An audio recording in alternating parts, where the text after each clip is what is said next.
Samuel. 2 Samuel chapter 6 is where we are still, the return of the Ark of the Covenant. We started this chapter last week. We're going to get through a good portion of it today. David is doing a good thing. We'll talk about this as we go through this. David is doing something good. David has established Jerusalem as the capital of Israel. It never has been before. David started this. The city of Jerusalem was founded because David took it, conquered it from the Jebusites. So he's made the physical capital, the political capital of Israel to be this city, Jerusalem.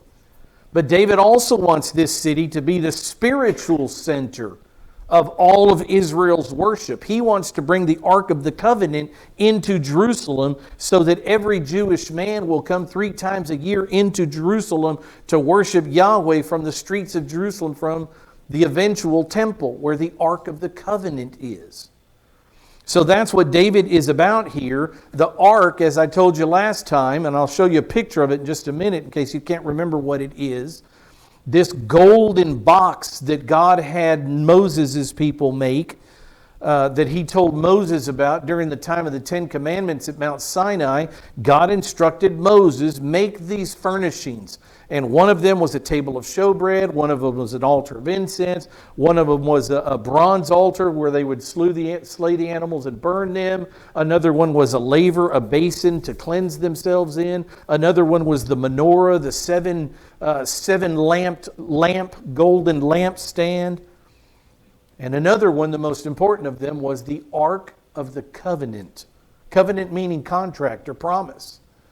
God had Israel make a box, and it was from on top of this box that God would be present. The presence of God, the Old Testament, we might call it the Shekinah glory, the Skene, the dwelling of God on earth is above this box, the Ark. Of all places on earth, when God is visible, when you can see Him, it's in this pillar of cloud by day and this pillar of cloud of fire by night. And He chose that space, the base of that pillar, to be the Ark of the Covenant. It's the most holy place on earth. And David, this Ark of the Covenant, has been outside of Jewish worship, imagine this number, for 100 years now. The Jews have been neglecting the worship of the proper worship of Yahweh, and this ark has not been in the tabernacle that Moses was to erect where Israel was to worship God. David seeks to fix that. David wants to bring the Ark of the Covenant into Jerusalem and have Israel clean up their worship habits and start properly worshiping Yahweh. 2 Samuel 6 verse 1, now David again gathered all the chosen men of Israel, 30,000. And David arose and went with all the people who were with him to Baalei Yehuda. This is another name for Kiryat Yerim. This is where the ark is. It's a city by 2 names. Just like Bethlehem's other name was Ephratah. You've got an ancient name, you've got a more current name. In the Bible, they'll put them together. That's what you have here, an ancient name and a more current name. Baalei Yehuda was the ancient name. It would soon be referred to as Kiryat Yerim. This is where the ark was, in a man named Abinadab's house. So David goes there with 30,000 men to bring the ark back. It says at the end of verse 2, he went to Baalei Yehuda to bring up the ark of God, which is called by the name Hashem, the name of God, the very name of the Lord of hosts who is enthroned above the cherubim. What does all this mean? David wants the ark with him in Jerusalem. He wants God's presence. The representation of God's presence is the Ark of the Covenant, and David wants that brought into Jerusalem. He wants Jerusalem to be the capital of Israel and the spiritual worship center of Israel, and that's what he's about. So David has cleared Jerusalem. A couple of thoughts here. David has cleared Jerusalem of the Jebusites who once lived there. We saw that in the last chapter. This cleansing of all these pagan, non-Yahweh worshiping Jebusites, this cleansing of Jerusalem made the way for a tent to be erected. David will do this, we'll see it. A tent to be erected for the Ark of the Covenant to be brought into it. This isn't Moses' actual tabernacle. I'll show you later, Moses' actual tabernacle is somewhere else.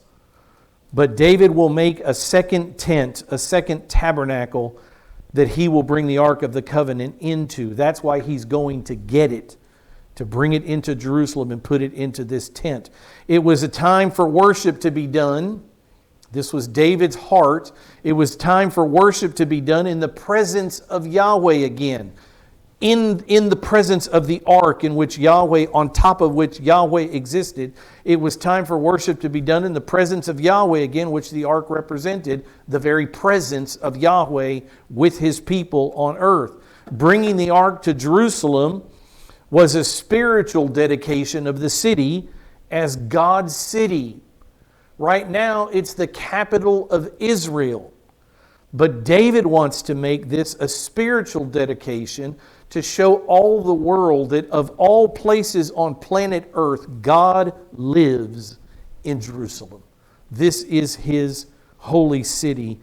It would also dedicate the Jews as God's people again. A rededication of the commitment of the worship of Yahweh by bringing the ark in. This is all about worship.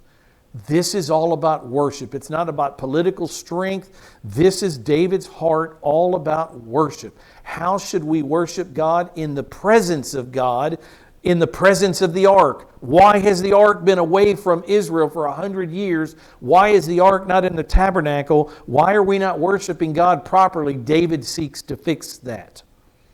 Remember, it was David's heart also to build God a temple. He wanted to build God a home in which he could place the Ark of the Covenant, no longer just a tent, but a whole temple now, worthy of God, in which God would reside. With Yahweh present, part of David's thoughts, with Yahweh present above the Ark's mercy seat, David's kingdom of Israel would be successful, and God's people, the Jews, would be protected and live in peace. If we could bring God into Jerusalem and start worshiping God properly again, not the way Saul did, because Saul didn't seek this, but if we can bring the proper worship of God in, what will we be but blessed and successful? The Mosaic Law promises that. Obey the law, Israel, and I'll bless you. So David's kingdom, if we could get the ark here and start worshiping God properly, my kingdom will be successful, and the Jews, my fellow Jews, would be protected and live in peace. These are all Mosaic Law promises to Israel for living obediently and worshiping God properly. David wants that for Israel. Enough of living in disobedience. Let's gain the blessings from God by doing this right, which is ironic because what we're about to see is David does this totally wrong. He's doing a right thing, trying to get the ark back into Israel, into Jerusalem, but he does it in a wrong way and it costs him. David wanted Israel's God to be at the center of national Jewish life. He didn't want the center of life to be politic. He didn't want the center of life to be the army's power and victory over all the Canaanite nation. David wanted Jewish life's focus to be the worship of God. A man after God's own heart, right? That's who he was. Verse 3. 2 Samuel 6, verse 3. David goes to Baalei Yehuda. I will call this city Kiryat Yerim because that's what you'll see it in the earlier pages of Samuel. He goes to the city, 30,000 people to bring the ark home. He says they place the ark. I mean, look at all those things on the board that David wants to do. And all you can say to that is, amen, what a man of God. And then you get to verse 3 and you say, oh, what happened, David? A right thing, a righteous thing, a holy event done in a wrong way blows it. They placed the ark of God on a new cart. I hope you're remembering what the ark of God is and how it was to be carried, how it was to be moved from place to place. This is not the way. I'll show you in a moment what the way is, the proper way that this ark was to be moved, the very presence of God. What did they do? They built a new wooden cart for it. I'm talking about a cart pulled by animals. It was a wooden cart with wheels on it, and they put God's holy relic on a wooden cart. Not correct. They placed the ark of God on a new cart that they might bring it from the house of Abinadab, which was on the hill in this city of Kiryat Yearim. And there were two men. They are Levites. They're of the Levitical family, the family of Levi, but they are not priests. They're not in Aaron's part of the Levi tree branch, but they are Levites. And so David puts them in charge of the ark. Uzzah and Ahio are their names. Uzzah and Ahio, the sons of Abinadab, were leading the new cart. They're in charge of this movement of the ark back into Jerusalem for the first time. But now I show you some facts from the Old Testament. The question I'm answering is this the way that you transport the Ark of the Covenant of God? Is this the way on a new cart pulled by some sort of oxen? Is this the way that you transport the holiest item that's ever been on planet Earth? Is this the way God told Israel, you may move my ark? Remember, let me take you back in history a few years. Remember, like 500 years. Remember when Moses on Mount Sinai got the instructions for building the tabernacle, for building all the Ark of the Covenant and the table of showbread and the menorah and all these things, the priestly garments, the Urim and Thummim. Moses got all the instructions. And while they were at Mount Sinai, they actually built the tabernacle. They built all the tent coverings and everything. They built all the furniture. They were there for probably 7 or 8 months building what God had told Moses to build. This is how I will be worshiped. In the tabernacle with these holy pieces of furniture. This is Jewish worship. And so they had a tabernacle. And Moses and the people of Israel, remember, over a 40-year period, they went to the promised land. They wanted to get in, but the spies came back and said, we can't do it. God isn't strong enough to kill those people in the land of Canaan. And God said, all you cowardice generation, 603,550 men, all of you will die in the wilderness over the next 40 years. None of you will go into the land of Canaan except for 2 of you, the 2 good spies, Joshua and Caleb. But all the rest of these men would spend 40 years in the wilderness dying. And I think 33 times the temple would be lifted up. God said, whenever the pillar of fire moves, whenever the pillar of cloud or the pillar of fire moves, whenever I move, whenever my presence moves, you pick up stakes, put everything away, bring down the tent, put all the holy relics, the ark and everything. I'll teach you how to move them. But when I move, you move after me. And in that 40 years, Israel moved some 33 times. That means 33 times this ark, this relic of God right here, this is where that pillar of fire would descend from, the center of the mercy. The mercy seat is the lid of the ark. It's the lid. And that lid and those cherubim, those 2 angels with their wings extended, the lid and the angels are all molded out of one block of gold. That's where God lived. That's where the Shekinah, the dwelling of God was. We call it the Shekinah glory. The dwelling, the glory of God present on earth was from on top of that box. So 33 times during the 40 years in Israel, the 40 years in the wilderness, God would have the Jews pick up this box. But they never put it on a cart. This is what the scripture says about the box. Read it. It says, they shall construct an ark of acacia wood, 2.5 cubits long. That's 45 inches if you want to get it almost 4 feet. 45 inches, 1.5 cubits wide, 1.5 cubits high. A cubit is 18 inches for you builders. You want to build a replica of the ark? 18 inches is a cubit. You shall overlay it, once you've made it out of wood, you shall overlay it with pure gold, inside and out you shall overlay it, and you shall make a gold molding around it. He instructs them, I wish I'd have left the picture up, but I didn't. He instructs them how to build this ark. Notice here that there are rings. Right here, ring. On all four corners at the top, there were rings through which they would slide this golden bar. And we're going to learn about the rings in the bar in the next verse. You shall overlay it with pure gold inside and out. You shall make a gold molding around it. You shall cast 4 rings for it. God is instructing them on how to move this ark. There's only one way. 4 rings, fasten them on its 4 feet. 2 rings shall be on one side of it, 2 rings on the other side of it. The next verse says this: you shall make poles of acacia wood and overlay them with gold. You shall put the poles, slide them into the rings on the sides of the ark to carry the ark with them. The poles, like a man would carry, like pallbearers carry a coffin. They carry it on handles, but it would be carried by men. And they would each have a pole on their shoulders. 4 men would carry the ark. 4 Levites, 4 priests would carry the ark of God. It was never to be set on anything else.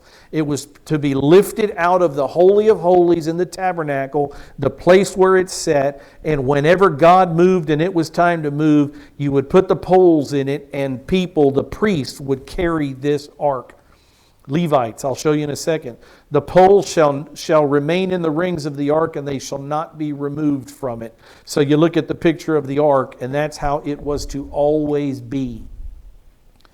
In the house of Abinadab, for 100 years, that's what that box looked like. A very blessed man, Abinadab, because of the presence of the Lord. For having the presence of the Lord in his house, for caring for the ark, while the priests of Israel wouldn't. Very, very dark time. More. Numbers chapter 4, verse 1. Then the Lord spoke to Moses and to Aaron, and he said, take ascendant. Here, the next question. Oh, wait a minute. Something's missing here. I feel like I missed. Well, let me just make the statement because the verse isn't there. The ark is to be carried by the poles. The box itself is never to be touched. Once it was made, once the manna went inside of it, the rod of Aaron's that budded, a pot of manna and the 10 Commandments, that's what God told them to put inside the ark. I'll say it again. Moses' 10 Commandments, the tablets that Moses brought down the hill, are inside the box.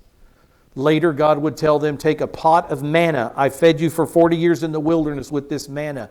Take a memorial pot of manna and put it inside the ark so Israel will never forget what I've done for them in the wilderness. And also take Aaron, Moses' brother Aaron, the high priest of Israel. Take his rod. Remember, Israel was saying, what's so special about you, Aaron? We're all Levites also. We're all of the family of Levi. Why can't we be priests? Why are you hogging this relationship with God? And God came in and said, enough of this.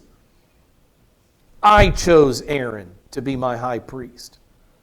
Let every tribe of Israel bring a rod tomorrow, a piece of wood, a dead piece of wood, your staff, and lay it on the ground inside the tabernacle. And whichever one buds, whichever one comes back to life from death life, whichever of these dead sticks comes to life in the night, not only buds but gives almonds, that is my chosen high priest. And who is it, whose rod, whose wooden stick is it that budded that light, not only with beautiful leaves but with almonds on it? None other than Aaron's. Only one rod budded, Aaron's. God chose Aaron.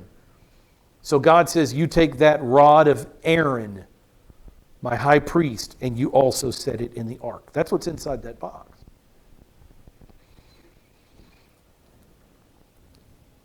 So the next question is, now that we know what the ark looks like, how it's built, and how it's to be carried, the next question is, who gets to carry it? Anybody? Well, no, God is very, very specific. In the book of Numbers chapter 4, He very specifically tells Israel, nobody touches my ark, nobody touches the poles, except for those people who I designate, and these are them. He's a very orderly God. He leaves nothing to chance. Yahweh, the Lord, spoke to Moses and to Aaron, and He said, take a census of the descendants of Kohath. So there's the name Kohath from among the sons of Levi. So you have to be Levitical. Remember, one of Jacob's sons was Levi. You have to be a Levite. And from the sons of Levi, you have to be of this family, Kohath. Everybody's family tree goes a different way. Different sons, different daughters, different marriages, different children. This one family tree branch, Kohath, those are the people who can touch my ark. Nobody else on earth can touch my ark and live to see tomorrow. God's rules. This is the holiest item that's ever been on planet Earth, the Ark of the Covenant. So He says, you find out who's in the family of Kohath. You take a census of everybody who's descended from Kohath by their families, by their fathers' households, from 30 years old and upward, even to 50 years old. So not only does He give the family branch that these people have to be from, they have to be male. It says the sons of Levi, not the daughters of Levi. So only a man from the family of Kohath who is between the ages of 30 years old and 50 years old. I mean, look how specific God makes it. Only those men can touch my ark. And they can't touch the ark. They can only touch the poles. All who enter the service to do the work in the tent of meeting, look at the next verses. This is the work of the descendants of Kohath in the tent of meeting. What are they? The tent of meeting is the tabernacle. God specifies this particular man, Kohath, his descendants are to do this for me in tabernacle service. He had brothers. Merari was one of Kohath's brothers. The sons of Merari had a different job before the tabernacle, and the other son was Gershom. His people had a different job at the tabernacle whenever the tabernacle would move. This is what he says. The sons of Kohath, this is their job. When the camp sets out, I've told you it did this 33 times in the 40 years of the wilderness wanderings. When the camp sets out, Aaron and his sons, now these are the high priests, the Aaron family, Levi, Aaron, and only the Aaronic people, the high priest, could do this.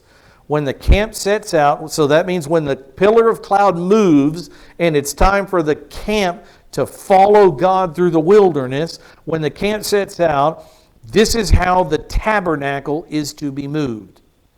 Aaron and his sons shall go in, and they shall take down the veil of the screen and cover the ark of the testimony with it. So the ark of the covenant, the ark of the testimony, is to be covered by the high priest. They shall lay a covering of porpoise skin on top of that. So they take the veil, they put it over the ark. Then they take a waterproof covering of a porpoise skin, and they cover that with the ark with that. They shall spread even over that. The third layer on top of the ark is a cloth of pure blue, and shall insert its poles. So the movement of the Ark of the Covenant looks like this. The sons of Kohath, not Merari, not Gershom, but only the sons of Levi's son Kohath, only these men between 30 years old and 50 years old, only these men were qualified by God, specifically pointed out by God, to lift the poles of the Ark of the Covenant. That right there is how the Ark was supposed to be moved. There was no other way that God ever intended for that Ark to be moved. it lends one more bit of information about the ark. Not even the Levites could see the ark. Only the family of Kohath could touch the poles. But listen to what I'm saying. Only the high priest of Aaron's family could lay his eyes on the golden ark. No one else in Israel could even look at it, or they would die. That's the holiness of this ark. The sons of Aaron would go in whenever the pillar of cloud or fire moved. The sons of Aaron, the high priest of Israel, would take the veil down between the Holy of Holies and the holy place. They would put the veil over the ark. They're the only human beings who ever laid eyes on this box. When the priests got to, or when the Levites got to it, the sons of Kohath, all they did was pick up the poles and hoist it and walk. Nobody lifted up the veil. Nobody lifted up the porpoise skin. Nobody lifted up the blue cover, or God would kill them on the spot. This is holy ground, set apart to God Himself, not to be messed with. So Yahweh specifies here who He would allow to move the ark. Has to be a son of Kohath, has to be male, has to be 30 years to 50 years old. No one else touches the ark. Numbers 4:15. When Aaron and his sons have finished covering the holy objects, so no one else can see them, and all the furnishings of the sanctuary, the menorah, the table of showbread, the altar of incense, when the camp is to set out, after that, after Aaron and his high priests have covered all of the things, then the sons of Kohath shall come to carry them. Sons of Kohath were only the carriers, only the FedEx, we'll call them. All their job was to take the package from one place to the other, so that they will not touch the holy objects and die. So even a son of Kohath, 30 to 50 years old, in the service of God to move the Ark of the Covenant, even a proper son, if he did anything other than touch the poles, God would kill him on the spot. These are the things in the tent of meeting which the son of Kohath are to carry. And then it goes on and talks about the other things, the Ark of the Covenant and the table of showbread, the menorah, the lampstand, etc. So the point here is even the proper man couldn't touch the ark. What do we see back in 2 Samuel 6 verse 4? Uzzah and Ahio, the sons of Abinadab, have put the ark on a cart, and they are walking beside the cart. It says in verse 4, so they brought it with the ark of God from the house of Abinadab, which was on the hill, and Ahio was walking ahead of the ark. So Ahio's out front, maybe leading the animals, but Uzzah is with the ark. It says in verse 5, meanwhile, look at the joy of this event. I mean, this is bringing the spiritual worship of God back into the national focus of Israel. David is very happy about this. Meanwhile, David and all the house of Israel were celebrating before the Lord with all kinds of instruments made of fir wood and with lyres and harps and tambourines and castanets and cymbals. I mean, this was a grand event. This was happy. This was majesty. This was joy. This was a parade like you've never seen. The greatest thing in David's life was taking place. God is allowing him to bring focus, spiritual worship of Yahweh back into Jerusalem. This is a great moment. But verse 6 says, but when they came to the threshing floor of Nakon, Uzzah reached out toward the ark of God and took hold of it. That means he touched it. For the oxen nearly upset it. What do you expect God to do? He's a God who keeps His promises. And no one can touch this box. Only Aaron. You notice Aaron didn't touch the box either when he went in to cover it. All he did was put coverings over it. All he did was touch those poles. It says, the anger of the Lord burned against Uzzah, who had touched his holy ark. The anger of the Lord burned against Uzzah, and God struck him down there for his irreverence. Don't you understand the holiness of God and whose presence you are in? What does God tell Moses when Moses approaches the burning bush? What did God tell Moses to do? Anybody remember?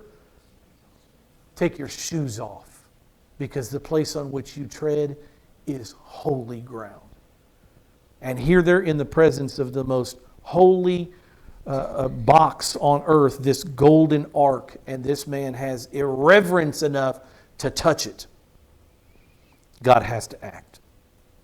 He died there by the ark of God.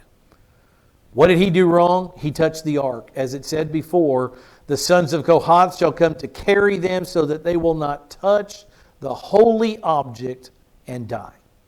And Uzzah touched the holy object and he died. Verse 8 says, David became angry. Let me ask you the question before we go further. Why would David be angry? I mean, look at what he's doing. David and all the house of Israel celebrating before the Lord. Instruments, music, lyres, harps, tambourines, cymbals, castanets. I mean, the little things like this. I mean, they are having a grand time. I would have loved to have been there. Why would David be angry when Uzzah was killed? Because David's idea is, Lord, I'm doing this for you. I'm in service of you. I'm bringing your ark into Jerusalem, your holy city. How could you do this?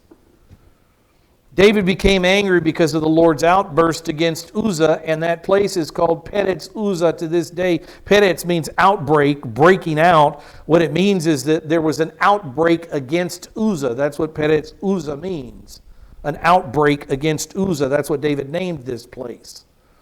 God had broken out in wrath against Uzzah for touching the ark. But like I said, David likely expected Yahweh to bless his intentions. My motivations are right. I'm doing right before you, God. I'm moving the ark to Jerusalem. I'm ensuring the restoration of worship in Israel. What am I doing wrong? Would have frustrated him, made him angry. But I'll tell you this, what I see in the story is David had become too comfortable with God. He had forgotten the reverence with which you approach God.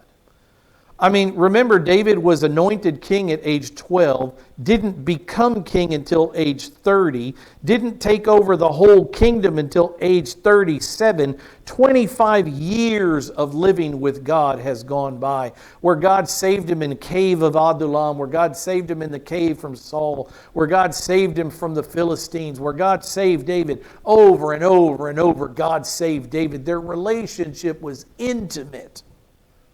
It was wonderful. But they weren't buddies. They weren't pals. You're still dealing with human David and Creator God. Very, very different. And David had gotten too comfortable. He went too far with God. He expected the relationship to have eased a little bit, and I can get away with this. What David did is he didn't go to the Mosaic law, which he had and knew. He didn't go to the law and specifically see how does God dictate that this Ark of the Covenant be moved. He was too comfortable with God. It'll be easier. Instead of getting all the high priest and all the garb and all of that together, let's skip that step. Instead, we'll build a brand new cart. What could be better? We'll put great oxen in front of it, and we'll bring the cart into Jerusalem that way. He got too comfortable. What he should have done was obey the Mosaic law. But he didn't. He didn't respect Yahweh's holiness. He was irreverent.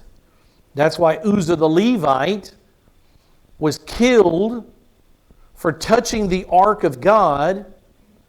when the Philistines, who moved the ark in the exact same way hundreds of years earlier, or 100 years earlier, the Philistines also put the ark on a cart.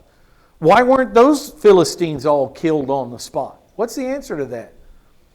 Why are the Jews, these two Levite boys, Uzzah and Ahio, they're Levites, they're not priests in Aaron's family, but they are Levitical. Why does God kill Uzzah when he does the exact same thing the Philistines did? I'll show you the verse right here. The hand of the Lord, 1 Samuel chapter 5, verse 6 and 7. The hand of the Lord was heavy on the Ashdodites. These are Philistines. This is a Philistine city. And he ravaged them and smote them with tumors. This is because they had the Ark of the Covenant in their city.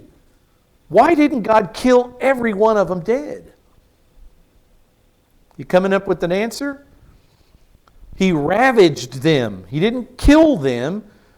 He ravaged them and he smote them with tumors, both Ashdod and its territories. When the men of Ashdod saw that it was so, they said, "The ark of the God of Israel must not remain with us, for his hand is severe on us and on Dagon our God." So what did they do with the ark? The Philistines in the city of Ashdod, they got together with all the other 5 leaders of the major cities. They built a new cart of wood. They put 2 milk cows in front of it. They lifted up the ark irreverently, and they set God's holy ark on top of this cart, and it walked alone. God guided these milk cows back into the land of Israel.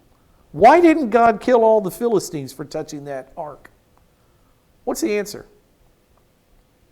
Why would God kill a Jew for touching that ark, but not kill a Philistine for touching that ark? Because they knew better. Because the Mosaic law was given to Israel, not to Philistia. The Mosaic law was a law for Israel, and Israel knew the law, but had spurned the law, had taken things into their own hands, were thinking we can get away with this, just one little visit. We'll start doing it right next time we move the ark, but for now, for speed, for ease, we'll just put it on a cart. Incorrect. Incorrect. The Jews knew, and to whom much is given, much is expected. The law had not been given to the Philistines, it had been given to Israel. And the Jewish man Uzzah and the Jewish king David knew better. But they didn't obey the law. They didn't obey the Mosaic law. They knew the law. They should have obeyed it exactly as both of them should have. Look what it says in the book of Luke. I move you all the way into the days of Jesus. The difference between someone who knows the law and someone who doesn't. Someone who knows the law does the exact same thing, is killed on the spot. Someone who doesn't know the law, who does this thing, is only ravished by tumors. But why the great difference? In Luke chapter 12, verse 47, it says, "And that slave," listen, we're talking about knowledge. What do I know that I'm supposed to live by? "The slave who knew his master's will and did not get ready and act in accord with his master's will." So a slave who knows what he's supposed to do but doesn't do it will receive many lashes. But there's a contrast. But the slave who did not know his master's will and so did not do what the master wanted, he committed deeds worthy of a flogging, but he'll only receive a few. The one who has the knowledge is given many lashes. The one who does not have the knowledge is given but a few lashes. And then he says, from everyone who has been given much, much will be required. King David and this Levite Uzzah should have known, because they had the Mosaic law for 500 years already in Israel. They should have known, and if they didn't know, they should have asked the priest, how do we move this ark? But they didn't. From everyone who has been given much, like David, who had the Mosaic law, like Uzzah, who had the Mosaic law, much was required of them. Touch it and you die.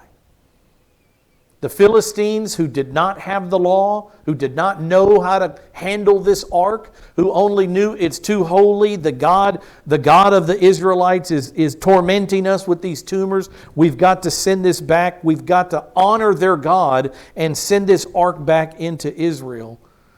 They didn't know the law. God didn't hold them accountable for it. To whom they entrusted much, of him they will ask all the more.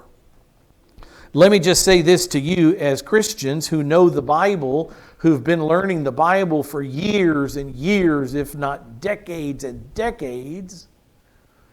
Your knowledge of this book right here, understand me, makes you far more responsible to God, far more accountable to God than an unbeliever who's never opened this book. To whom much is given, us, much will be expected. Obedience. One slide and we're done. Obedience is more important than good intentions. And David found this out. He was doing a right thing. He wanted to move the center of Jewish worship into Jerusalem. He wanted the Jews to worship Yahweh properly again. He was doing a right thing. He had proper good intentions. But obedience to what God says in the Bible is more important than your intentions. You got to do things the Bible's way. You can't do a good thing in a wrong way. What we do is important. Moving the ark of God back into Jerusalem was of extreme importance. God wanted it done. But how we do it is equally important. God wanted it done according to His Word, according to what He had laid down already. Here's the principle, and this covers anything in your life. A right thing done in a wrong way is wrong. The only thing that's right is a right thing done in a right way. A wrong thing done in a wrong way is obviously wrong. But a right thing that is done in a wrong way, it's a good thing to do. I should do this, but I'm doing it wrong. My motivations are wrong. The way I'm doing it is wrong. That's wrong. God doesn't want that. He doesn't want your actions. He wants your actions to be accurate according to what He's written in the Bible.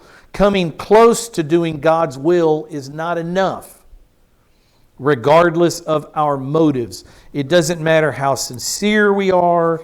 It doesn't matter how much we love God. None of that matters.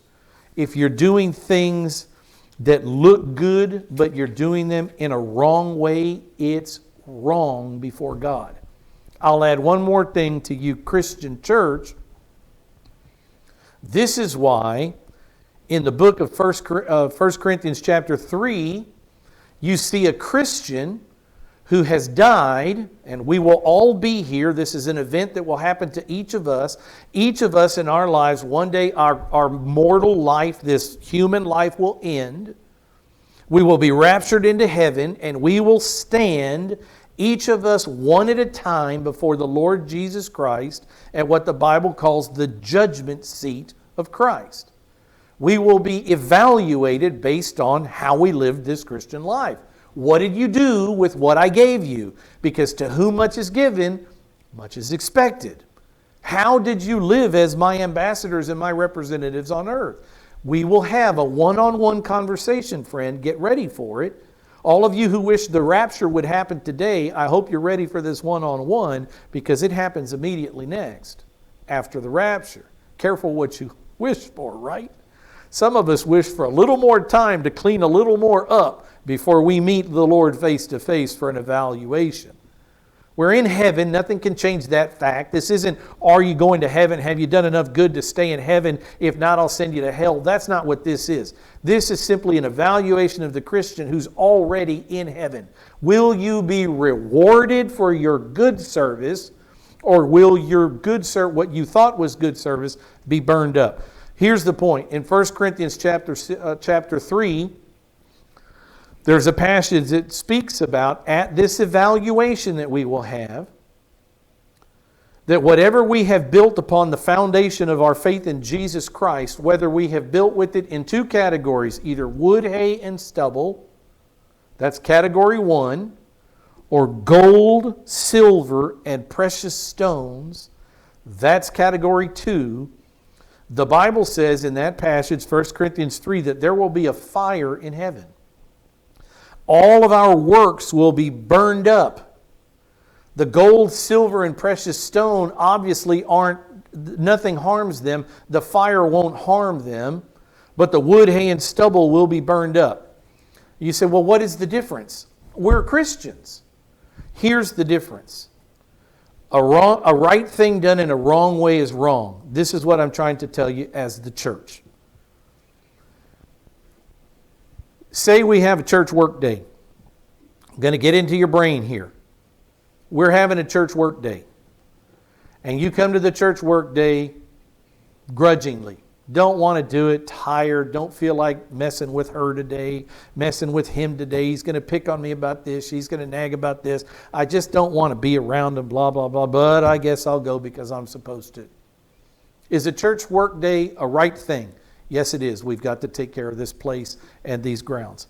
If you come with that motivation, that attitude, not doing all things without grumbling and complaining, but instead bring your complaints into the day, are you doing a right thing in a wrong way? What's the answer? Yes is the answer. You're doing a right thing in a sinful way with sin in your heart. Yeah, you're scrubbing this and cleaning this and wiping that, but you're not earning yourself anything except wood, hay, and stubble in the plan of God. You're doing what looks good, but you're doing it in a wrong way from a sinful, sin nature strength that says, I want to go to church and help. I don't really, but I'm going to go do it to look good. That's a right thing done in a wrong way, and to you that's sin. The only way that you can do a right thing at that church work day is come, and even if you wake up begrudgingly and you don't want to do it, as you're confessing through the day with the Lord, Lord, I don't want to do this, but I know I need to for the camaraderie, for my church family, to help out. Please forgive me of my selfishness, my laziness. If you're talking with the Lord through this, you're in good shape. Come and help. And you are going to do then the right thing in a right way. Pleading with God, working with God through the day. I wish I was doing this, Lord. I know that's selfish. Please help me refocus on what I'm doing here with my church brothers and sisters. And, this constant conversation through the day with the Lord ensures our fellowship. The point is, if you do a right thing out of fellowship with sin in your life, when you get to the evaluation seat, that event is going to be in a pile of your works that's in the pile of wood, hay, and stubble. It was a right thing. It was honorable even. But you're going to get no credit, no reward for it because you did it in a wrong way, and it will be burned up at the judgment seat of Christ. Only the things done right and in a right way are that gold, silver, and precious stone pile.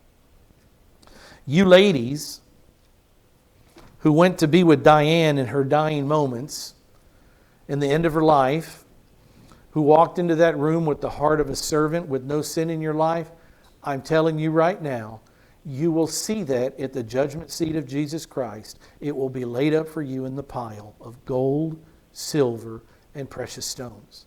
That event, those events, that time, those drives in prayer where you spent 30 minutes getting there praying to the Lord that you would be right, that you could encourage Diane, that you could thank you for the time, the effort, the gas, the ability to do this.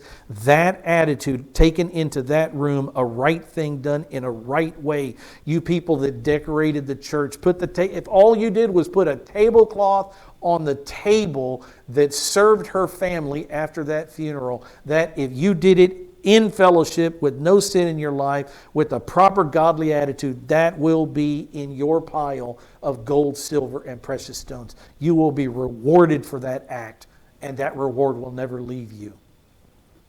I've said it before, in heaven, this is your choice, Christian. You either have a thimble to be filled up or a giant cup to be filled up. Everybody, every Christian that gets to heaven, their cups will be overflowing. But you get to decide how big your cup is. Gold, silver, and precious stone, a life of Christian service, right things done in the right way, maturing in the spiritual life. Your cup gets bigger and bigger and bigger. Your capacity to enjoy eternal life with Jesus Christ gets larger and larger and larger. You decide that during your Christian life. You want to live the Christian life and not do much, but be saved and go to heaven, that's your prerogative. Your cup will overflow, but your capacity will be tiny. Why wouldn't you choose this over this? Why wouldn't you choose this? Every decision you make is either going to wood, hay, and stubble and just keeps your cup tiny, or you get right with God, you do the same act, you do it in fellowship, and you allow Jesus Christ, the rewarder of the saints, to reward you eternally for it. That is the idea of David moving the cart with Uzzah and watching Uzzah die, rather than next week we'll see David move the cart the proper way and be blessed of God for it. We get to make that choice based on what we know about the Bible. Our every action, we get to make that choice. I've been faced with the right thing to do. Am I going to do it in a right way, right attitude?